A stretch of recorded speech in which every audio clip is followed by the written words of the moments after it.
Hello, friends. So, talking while walking, how beautiful it is, all. Really. Can you hear? क्या आपको birds की आवाज़ सुनाई दे रही है? प्यारी प्यारी बटरफ्लाइज. इट्स सो ब्यूटीफुल ना. The nature is so beautiful कि नेचर हमें ये सिखाती है कि हम एक्चुअली दुखी क्यों हैं लाइफ में, दुखी रहने का पर्पस क्या है. एक्चुअली ट्रूली स्पीकिंग, हम लोग कभी भी, हमारी जो इंटरनल नेचर है वो दुखी रहने की नहीं थी, मैनकाइंड की. ये हम अपने अंदर अपने जीवन में ज़बरदस्ती लेते हैं दुखी रहना. अलग अलग सर्कमस्टांसेस को जल्दी से अपने दिल पे ले लेते हैं. We choose to be unhappy. Truly मैं आपको ये बात बता रही हूँ कि हम खुद में अनहैप्पी रहना सीखने लगते हैं. कुछ दिन भी हम हैप्पी होते हैं तो हमें लगता है अरे हम इतने हैप्पी कैसे हो रहे हैं.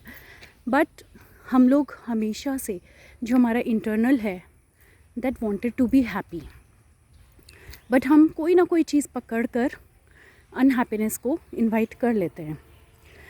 तो फ्रेंड्स, आज मैं एक छोटी सी प्रेयर करूँगी एंड ये प्रेयर आप रोज़ मेरे साथ करिए, रोज़ बोलिए एंड आप देखेंगे कि लाइफ की छोटी छोटी चीज़ों में आपको बहुत जॉय मिलने लगेगा. जैसे बच्चों की एक्टिविटीज़ में आप उनको तैयार भी कर देते हैं, वैन तक भी छोड़ देते हैं, बस तक छोड़ देते हैं, बट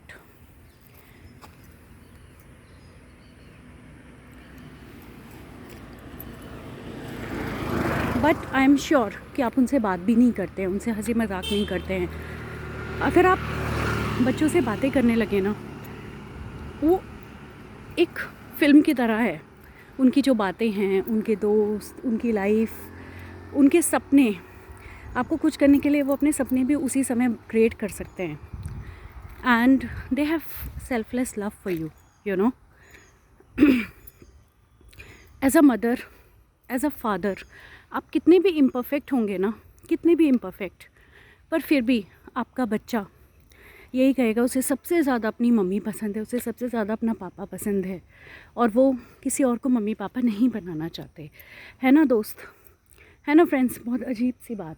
छोटे से बच्चे हैं पर वो कितने अडेप्टिव होते हैं ना कि हम हम सब जानते हैं कि हम इम्परफेक्ट हैं उनको तैयार करने में, उनको पालने में और बहुत सारी चीज़ों में, गृहस्थी के या बाहर बहुत सारी फ्लॉज हैं हम में, लेकिन बच्चे नहीं देखते वो. तो क्यों ना हम फिर से बच्चे बन जाएं, लाइफ की छोटी छोटी चीज़ों में इंजॉय करने लगें, लोगों को माफ़ करने लगें, छोटी छोटी चीज़ें, और अपने दिल में ना रखें. जैसे बच्चे होते हैं ना, तुरंत बोल देते हैं, ख़त्म करते हैं बात को, इसलिए उनके मन में कभी कुछ रुकता नहीं है. That is how and that is the only way to live life, only way to live happy. You know, Bible भी यही कहती है कि तुम्हें अगर परमेश्वर का राज्य चाहिए तो तुम्हें फिर से बच्चा बनना पड़ेगा. एज इन ऐसा नहीं कि तुम्हें फिर से जन्म लेना पड़ेगा, बल्कि तुम्हें परमेश्वर में जब तुम विश्वास करते हो, तुम्हें छोटी छोटी चीज़ों में जॉय दिखाना सिखाते हैं, तुम्हारी सोल को और प्योर बनाते हैं, लोगों को माफ़ करना सिखाते हैं. वरन जो सब कैरेक्टरिस्टिक्स बच्चों में होते हैं, धीरे धीरे बढ़ते बढ़ते हम लोग उनको पीछे छोड़ चुके होते हैं. हमारे अंदर गंदगी आ जाती है, व्यभिचार आ जाता है, बुरी चीज़ें आ जाती हैं, और हमें पता भी नहीं कि उनको हम कैसे दूर करें. तो जब हम प्रार्थना करते हैं ना, तो परमेश्वर खुद उन चीज़ों को आपकी ज़िंदगी से हटाने लगते हैं. खुद आप धीरे धीरे महसूस करते हैं परमेश्वर से प्रार्थना करते करते कि अब आपको उतना गुस्सा नहीं आता.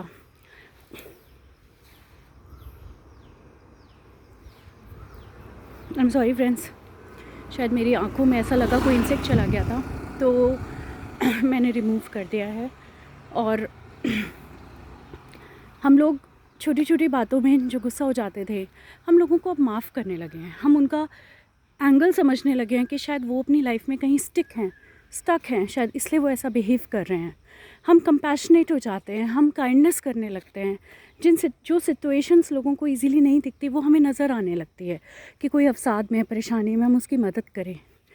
और इन सब चीज़ों से दोस्तों जो खुशी मिलती है ना, वो कभी भी सेल्फिश होकर नहीं मिलती, अपना अपना सोच के या अपनी इमीडिएट फैमिली का सोच कर नहीं मिलती लाइफ में. तो हम एक छोटी सी प्रार्थना करेंगे कि परमेश्वर आपको भी उसी तरह फिर से बच्चे जैसा बना दें. आप 21 दिन तक मेरे साथ ये प्रार्थना कीजिए. 21 डेज़ चैलेंज है ये.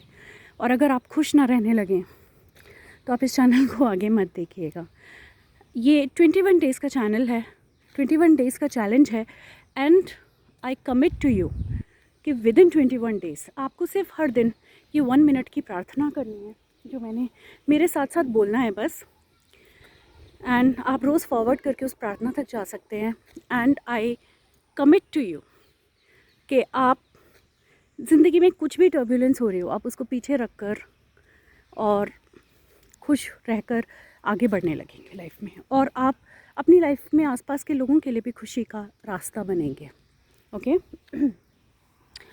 प्यारे पिता, पापा यीशु मसीह, हम जानते हैं कि आपने सली पे यानी क्रूज़ पे सेक्रीफाइस दिया था, आपको मारा गया था, आपके हाथों में कीलें गाड़ी गई थी, आपका खून बह रहा था पिता, पर आपने अपनी जान सिर्फ इसलिए दी कि हम लोग बचाए जाएं।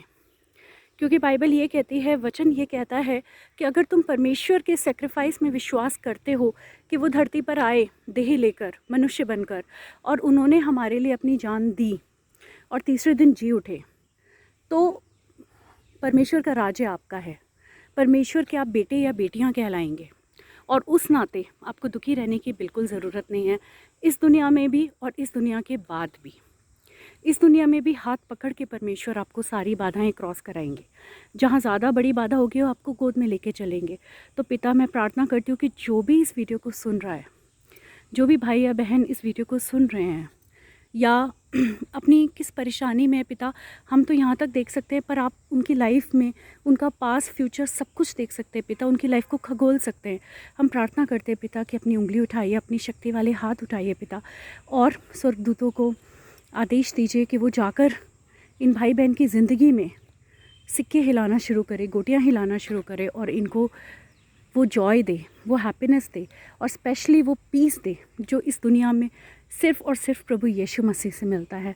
हम प्रार्थना करते हैं कि ये भाई या बहन आपको जान पाएँ, क्योंकि आप ही पवित्र जल, जीवन के जल का सोता हैं, और आपके बिना इंसान हमेशा प्यासा ही रह जाएगा। हम प्रार्थना करते हैं कि पवित्र आत्मा इन भाई बहन पे अपना नेह बरसाए, इनका हाथ थाम ले और जीवन में इनको चलाने लगे। मैं प्रार्थना करती हूँ पिता that by the end of 21 days इनकी जो भी परेशानी है वो आप हटा देंगे, और आप उनको एक बहुत हैप्पी, जॉयस और पीसफुल पर्सन बना देंगे। क्योंकि एज़ इन्होंने आपने विश्वास किया, आपसे प्रार्थना की है, तो आपसे प्रार्थना करने में ये आपके बेटे और बेटियाँ हैं, और आपने बेटे और बेटियों को सब भली वस्तुएं देते हैं। पिता यीशु मसीह के नाम में मांगते हैं, आमीन।